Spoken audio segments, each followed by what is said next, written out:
Alright, so I'm Edwin Cruikshank. This is my final presentation for Info 4880. Info 4880 is YSU's capstone class for IT majors. And yeah, so for this presentation, I'm going to be talking about our two final projects, the Virtual Robotics Lab project and the Hybrid SDLC model. For the Virtual Robotics Lab project, there were 5 teams working on this thing. There was a database team, a security team, project management, social media, and web development. I was only involved on the last 2 of those teams. That's what I'm going to be talking about, is our solutions to those problems. I'm not really going to cover any of the other stuff.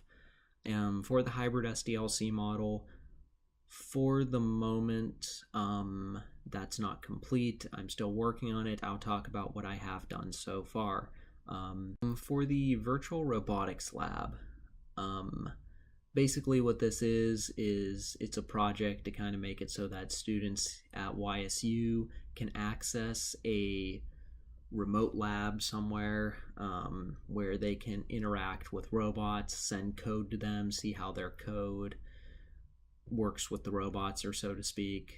That's basically the point of this, is so that students can interact with advanced technology in a remote location.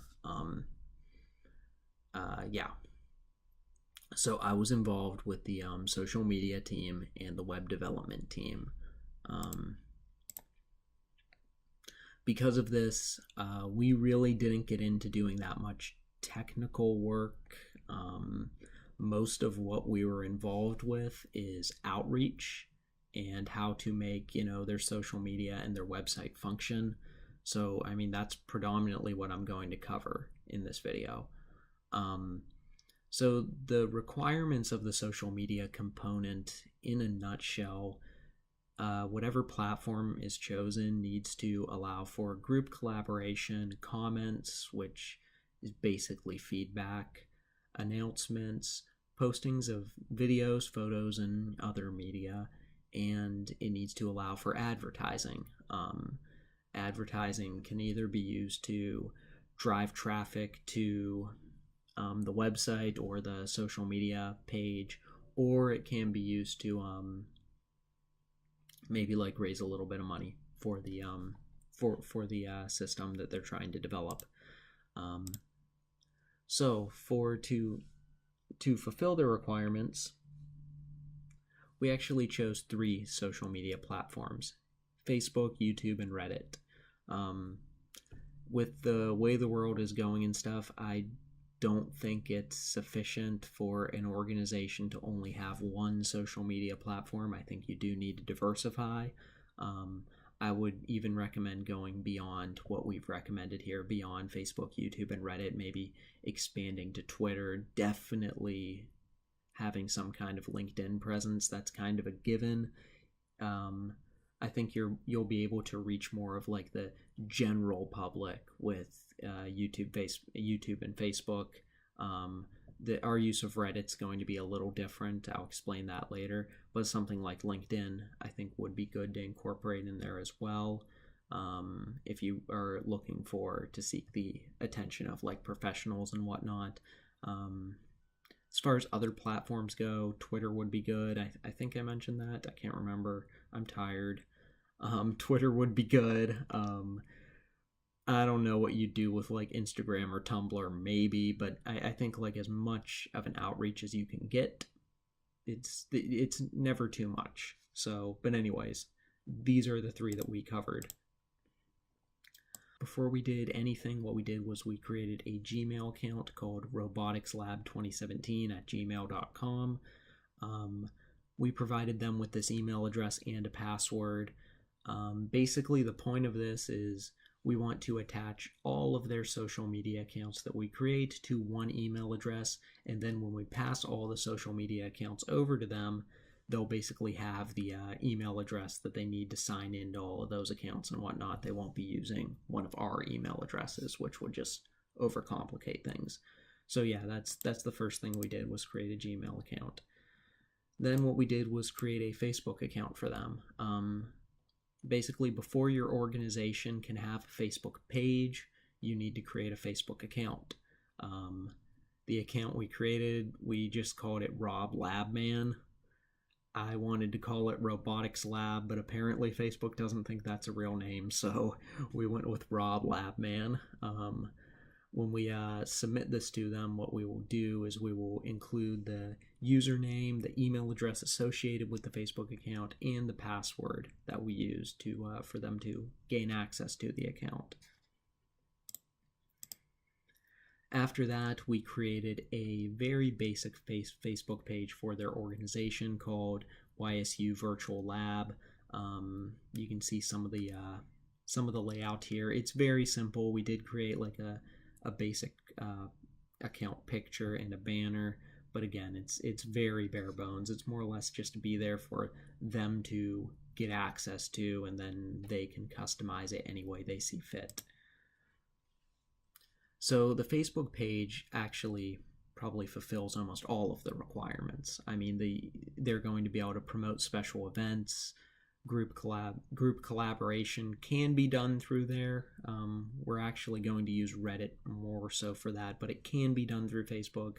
Comments and feedback they can be received there. Announcements, a lot of like just general announcements. If they have anything that they, maybe like some new development or whatever that they want to post to the public, they would be posted there. Images, video, that kind of stuff. They can post them there.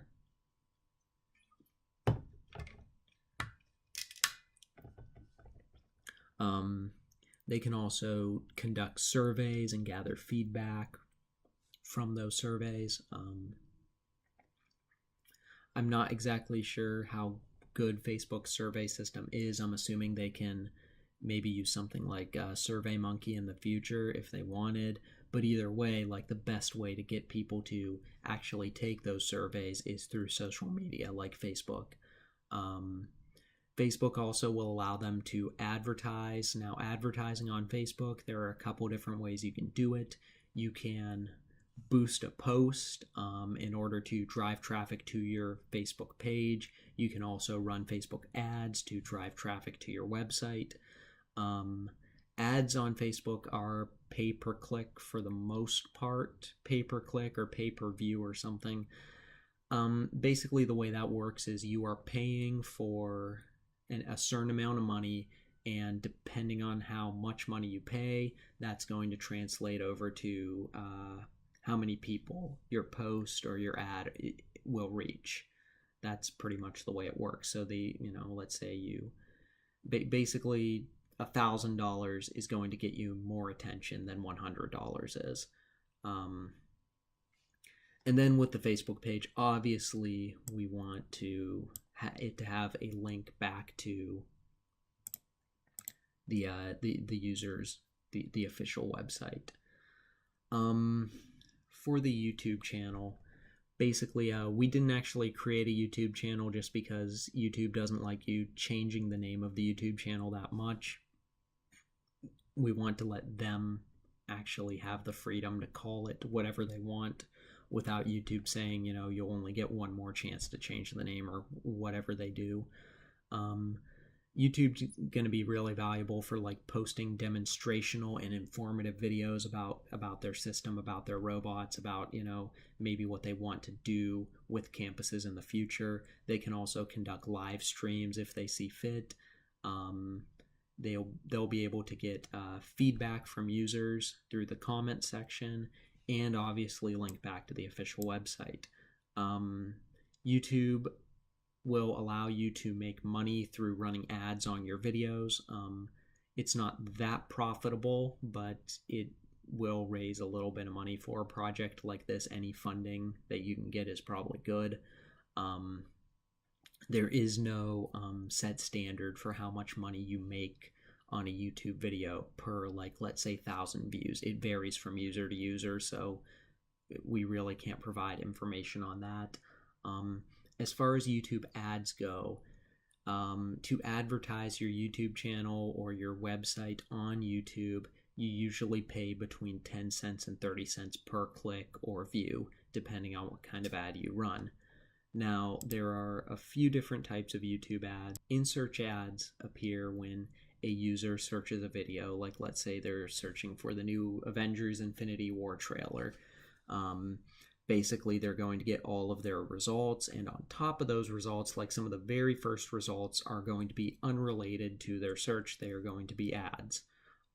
That would be an in-search ad. These are the least expensive. I would imagine they're also the ones that people are the least likely to click on. Display ads show up along to the right of your video. They're usually like an image of something, like let's say, I don't know, lawnmowers. I don't know, but there'd be an image of a lawnmower there, and it would say like, you know, check out this lawnmower, something like that. I'm assuming it would be more creative if they want people to click it, but you know, that would be a display ad. Those are usually the most expensive, at about 30 cents an ad. Then there are overlay ads which appear near the center, the bottom center of the video, usually maybe here-ish. They would appear around there. There are skippable video ads, which, you know, are the ones that let you skip them after 5 seconds. Then there are the ones that we all hate, the non-skippable video ads that make you watch 15 to 30 seconds of something. There are bumper ads as well. There are a couple others, but we'll leave it at that. You get the point. These are the main ones. So for the subreddit, for this, this is going to be to do a lot of the things that the Facebook page is going to do. Basically, it's going to be able to do the same things that Facebook can do, except for the subreddit, this is going to be a private group. So let's say you're in a class. We'll make up a class name, Info 5350. I don't know. Let's say you're in class Info 5350, and this class allows you to interact with these robots.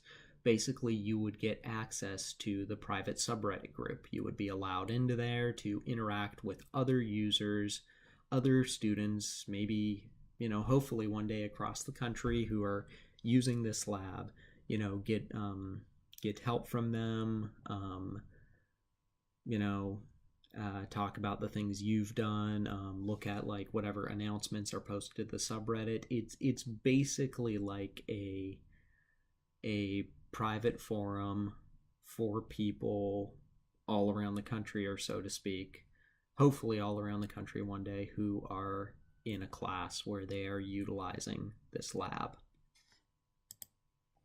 So right here I've created a use case diagram that basically demonstrates how the social media admin and the user are going to use their these social media platforms.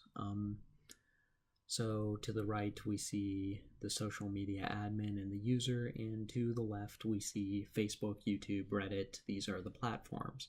And in the middle here we have the box. These are the different actions that let's say the social media admin takes. So that for the social media admin, they are going to receive feedback, post announcements, upload media, and advertise, among other things, but for the sake of keeping this diagram simple, that's what they'll be doing. The user is going to view the announcements, view the ads, view media, conduct collaborations, and leave feedback. And basically, as we can, I'm not going to go through every single one of these, but if we look at like upload media, for example, just to explain how this works.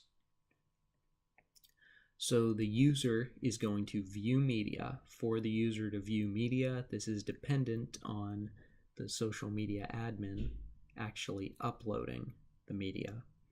By media, I mean like usually photos or videos.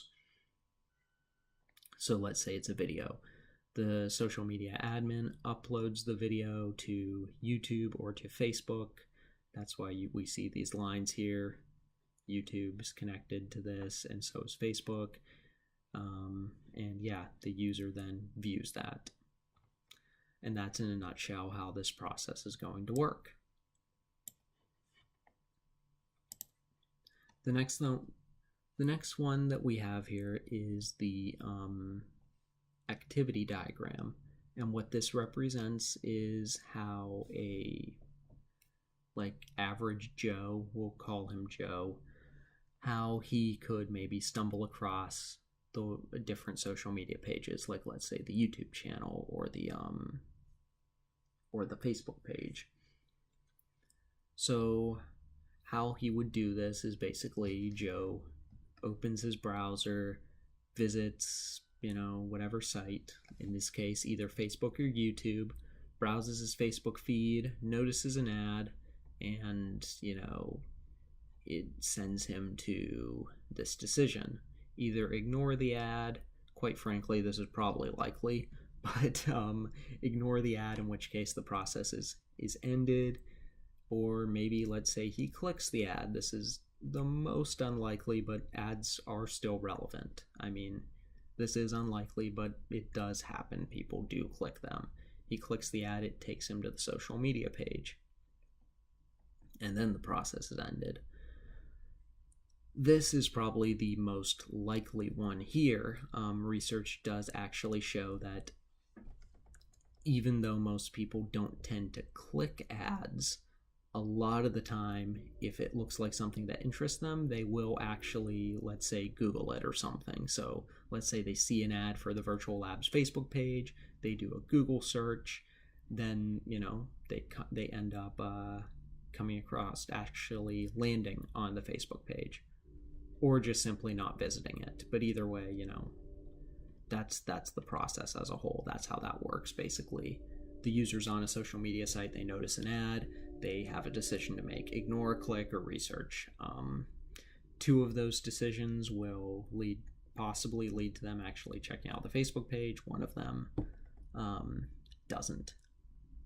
Anyways, that's how that works.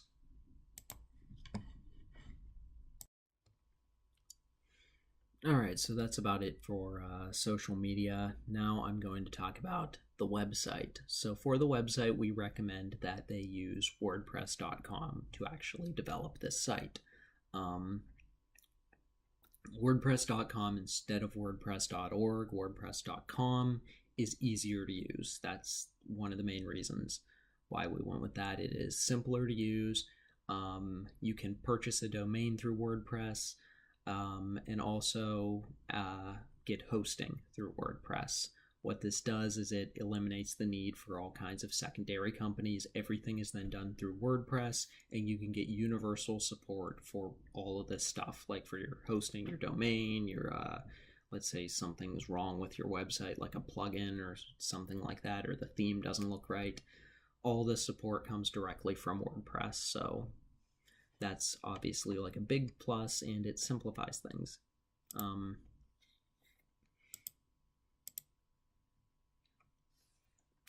So for WordPress.com, we recommend that they use the business plan. The business plan is about $300 a year, but it's got a lot of really good features that are definitely desirable, especially when you want your website to be good for a project like this. So basically, what does the business plan let you do?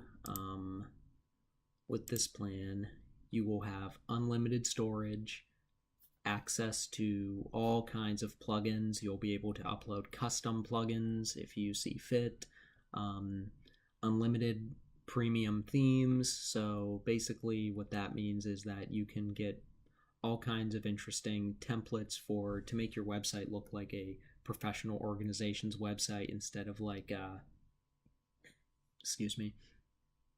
instead of hiring somebody or having somebody try to create a layout for you.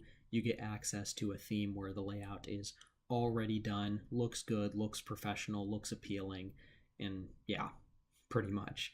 You get access to, you get the ability to incorporate Google Analytics into your website. This is very valuable. Google Analytics is going to show you how many views your website is getting, how many clicks, who is going to your website, where are they coming from, where are the actual locations in the world that you're getting traffic from, like, is it from the UK, the US, in this case, probably most likely the US. How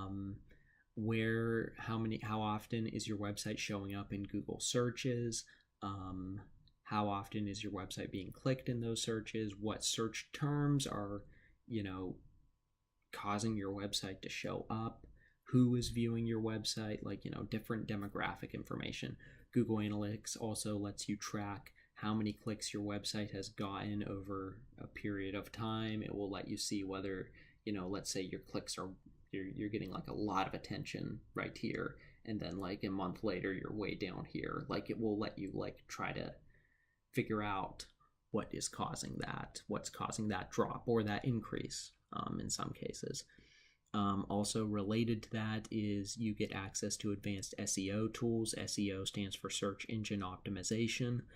I'm not going to go into a ton of detail about that right now, but basically search engine optimization is very important for your website actually ranking in Google or Bing or wherever you want it to rank.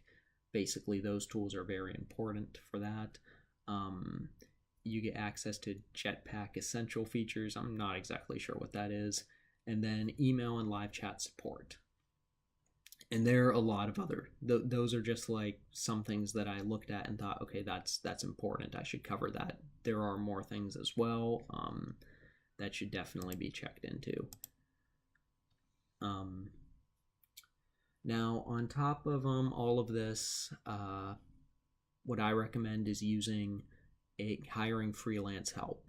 Even though, WordPress is simple to use, and we're going to recommend like all kinds of different plugins to fulfill all the requirements of the website, I still would recommend getting freelance help just because, you want this website to be good. It's probably best to get someone who is a professional to do it. I would say go to upwork.com, maybe type in something like WordPress website. This is the kind of service that you're looking for, and you will be given a bunch of different options of different developers you can pick from.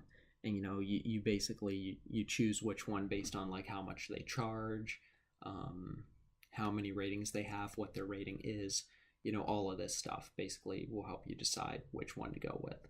I would also recommend, if you're interested in your website ranking in Google, maybe hiring someone who's really good at SEO to do that. I don't know, that probably would be that's also a thought. Currently, that's not in the proposal. That's just my thoughts right there about the SEO thing. Anyways, as far as like the website's requirements go, there are a number of different things that need to be addressed. Like the users need to be able to log in securely. They need to be able to set up different setup times on like some kind of calendar when they're going to be using the lab. Like, let's say you want to use the lab on Monday, November 26th from 12 to 1 o'clock. I don't know if November 26th is on a Monday, but whatever. Basically, the users need to be able to check that date and see like, okay, is somebody using the lab at this time? If not, they can schedule themselves to be using, whatever particular aspect of the lab or the robots or whatever that they want to use. So yeah, they need that calendar aspect. The website needs to be secure. There needs to be some kind of like live streaming video feature in there. Basically all of these things. The nice thing about WordPress is that all of this is pretty much taken care of for you. Plugins have been developed, used by thousands of people across the world, and basically these people leave reviews. You can see like that these plugins are like highly rated and whatnot. So for what we specifically recommend, let's say the calendar thing. WordPress has a plugin called WordPress Booking Calendar Plugin. basically this will serve the purpose of allowing the users to set up dates and times where they are going to be using the lab, and take a look at when other people are using the lab, and basically sort all that out. For the live streaming and video conferencing, there is a plugin called Video Whisperer.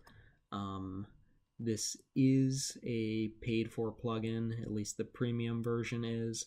It is going to come out to about $350 for a lifetime license for the product, or you can choose to go the route of leasing it for $35 a month indefinitely. So in this case, I would definitely recommend paying the $350 for just to own the product. The request forms, we recommended a plugin called Ninja Forms, basically to solve that problem. And for the user login, Ultimate Member. So for the website security, there's a plugin called Security Plugin. Some of the features of this plugin would be continuous monitoring, incident alerts, remote scanning, server-side scanner. It blocks hackers, protects you against DDoS mitigation, complete hack cleanup, dedicated security analysis. So these are just some of the features that this plugin offers. The plugins that we recommend get good reviews and are used by thousands of people across the country. So overall, for the website, what we recommend is use WordPress.com, use the business plan, and use the plugins we recommend. And that should pretty much have the website covered. Now, as far as the hybrid SDLC model goes, I know I'm kind of pushing the time here a little bit. I'm still working on it, but this is sort of what I have so far. So initially, you are going to have the planning phase where you're kind of like getting everything together, determining the scope of the project, and getting requirements from your client. Those requirements are just going to be initial requirements. This is where it takes a little bit from Agile, because I honestly feel like you can't really know the exact requirements until you're actually into the project and actually working on it. So you take their initial requirements and specifications, you come up with a initial design, like a temporary design, you take that to the user looks at it, and the user will be able to see, okay, this needs to be changed, maybe we need to incorporate this into there, whatever. They'll be able to talk with the project manager, and from communication with the client, a more set in stone set of requirements will be gathered, and from that we can determine whether these requirements and specifications and all this stuff can be broken down into objects. This is where the object-oriented analysis and design model comes into play, or OOAD. If it seems like a project where this can work, where this is going to be beneficial, then through the process of inheritance, we will break a lot of the different components down and organize them into different objects. So once a second design has been done, we can take that to the user, see if it meets the user's requirements. If it doesn't, keep doing the design until basically the user is satisfied with it. Then move on to the development, and from development, then we go to basically integrating users into the project, like training, testing, and through testing, we can further determine, okay, what needs to be changed, and then there's a cyclical period where it keeps going from design to development to implementation, design, development, implementation, and basically the idea is get it to a point where it meets all the user's requirements and it's ready to be deployed, and we then move on to the maintenance phase. Anyways, that's pretty much what I have to say. This presentation kind of covered most of what I did with both of these projects. I know I spent a lot longer focusing on social media than I did the website, I was more heavily involved with the social media aspect than I was with the web development end. Um, so yeah, I know I did take a lot of time talking about social media and didn't really focus on the website as much, but time didn't really allow for me to expand on it a little more. Anyways, without, delaying this any further, I'm Edwin Crookshank. This was my final presentation for my capstone class, and thank you all for watching.